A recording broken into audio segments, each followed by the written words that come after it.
Hello guys! Hello Leo! Welcome dito sa aking channel, Kapalaran 888 Leo. Alamin natin kung anong messages, vibration, gabay energy para sa inyong lahat.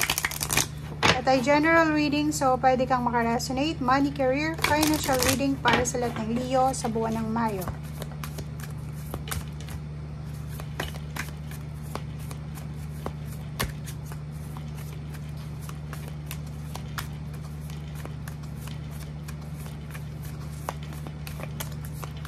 Okay, Leo.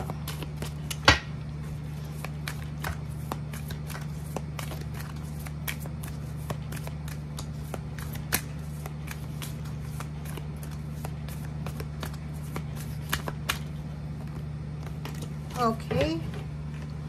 Happiness, healing, and justice. Wow. Okay guys, since money and career itong babasahin natin, focus lang tayo sa money and career, okay? So, unang-una, masaya ka sa buwan ng Mayo kasi posibleng magkakaroon ng healing yung financial mo, 'di ba? Kung marami kang napagdaanan na problema sa pera for the past few months or years na talaga siya, posibleng mayroong endings. Meron ditong accomplishment, fulfillment na matatanggap ka. Merong good karma, karmic justice na pwedeng dumating sa'yo. May mga contract signing, unexpected contract signing or expected siya na pwedeng siya yung maging rason ng kaligayahan mo dito, lalo na sa usaping pera. Okay. Yun, parang may papasok na money or financial new beginnings. Medyo balance na siya, yin and yang. May clarity. Makikita mo yung clarity sa hinihintay mo.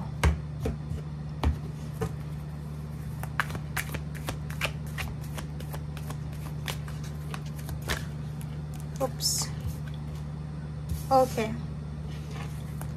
So, if ever man na hindi yan mangyari sa'yo, pwedeng mangyari yan sa karelasyon mo. Like, yung karelasyon mo ay posibleng makatanggap siya ng kontrata, or pwedeng makatanggap siya ng solusyon sa kanyang financial issues, or posibleng makatanggap siya ng balanse sa usaping pera, lalo sa pera. Okay? So, kung makikita mo dito, may 34 ka, meron kang hinihintay na magbubukas sa buhay mo for several months na, like may mag-offer sa'yo ng work, personal healing kasi to, and happiness. So, double healing. So, since pera yung pinag-uusapan natin, pwedeng zero balance ka na sa bank account mo, wala nang pumapasok na pera sa'yo, wala kang trabaho. Kung may business ka naman, is parang yung business mo ay hindi masyadong maganda. So, etong buwan ng Mayo is maganda to kasi may magbubukas na pag-asa para sa personal healing and happiness mo regarding sa money. Okay? So, yun. Leo, sinasabi ng barahan na eto na yung parang sagot. Windfall of abundance. Eto na yung sagot sa kung ano man tong pinagdaanan mo for several years and months. So, may increase ng abundance na paparating sa'yo. And yung abundance naman, depende kung ano yung abundance, kung saan galing siya, or kung ano yung abundance para sa'yo, like business, trabaho, health, or pwedeng naman na unexpected siya na lottery, winnings, or kung ano man, unexpected income, sources, or kung ano pa man, tulong. Basta sinasabi na uulan ng abundance sa buhay mo ngayong Mayo. Okay? So, be open sa kung ano man ito na darating sa'yo. Okay. Thank you, Leo.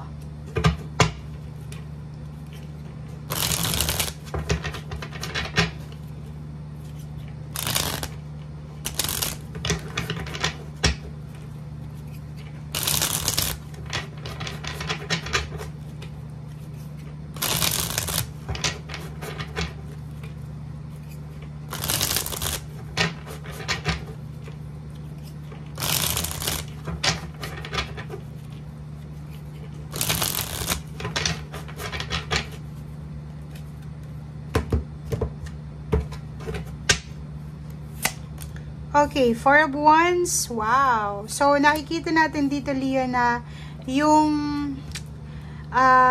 problema mo dati for several months or years regarding sa buhay pamilya ay magkakaroon ng balanse ngayong Mayo. So, ibig sabihin niya, may papasukin. Hindi lang ikaw, pwedeng member ng family mo, kapatid, magulang, pamangkin, or isa sa inyo, sa pamilya nyo, pwedeng asawa, boyfriend, girlfriend, ang makakatanggap ng offer ng work, new offer ng work, business, or yung windfall na to. So, hindi siya limitado sa'yo lang. Limitless para sa stability ng family. So, wag kang mawalan ng pag-asa kasi kung halimbawa hindi ito para sa'yo, para to sa kapamilya mo, na kasama ka na doon sa uulan ng abundance, diba? So, may etong Ace of Pentacles, same din siya dito. Kung ano man tong hinihintay nyo, expected man yan or unexpected, posibleng darating siya ngayong buwan ng Mayo. Okay? Maraming offers, maraming good news na pwedeng magdala sa'yo and then sa buong pamilya ng sobra-sobrang kaligayahan, contentment, celebration, balance sa pera, and at the same time, peace and harmony. Diba? So, siguro for several months, masyadong stressful yung situation mo. Hindi ka makapagplano ng maganda, ng maayos, kasi nga wala kang hawak na pera or wala kang trabaho, or may trabaho ka man pero kulang yung sweldo or tama lang, parang ganun. Nako. Zero the Fool, maraming magsisimula sa buhay mo. May magsisimula ng bagong trabaho, may magsisimula ng business, may magsisimula sa bagong lugar, may bago kang goals, may bago kang source ng income, may bago kang kakilala na pwedeng makatulong sa'yo sa mga issues mo, emotional issues or financial issues. So, nakikita natin dito yung moving on. Magsisimula ka ng buwan ng Mayo, lalo na sa usaping pera, na sobra kang strong yung foundation mo. Sobrang tatag ng pundasyon. And sinasabi ng barahan na yung mga napagdaanan mo sa nakaraan, lalo na yung scarcity, problema sa pera, nung ma-empty yung bank account mo, nung ma-empty yung wallet mo, malaking tulong yon kung bakit ka motivated sa ngayon. Okay? The Hermit, sinasabi ng barahan na mahahanap mo yung liwanag, solusyon sa mga nangyaring hindi maganda, lalo sa'yo, sa nangyaring mga buwan na parang feeling mo hindi ka na swerte or hindi ka sinuswerte or stagnant yung situation mo. Okay, so thank you for watching, guys. Bye!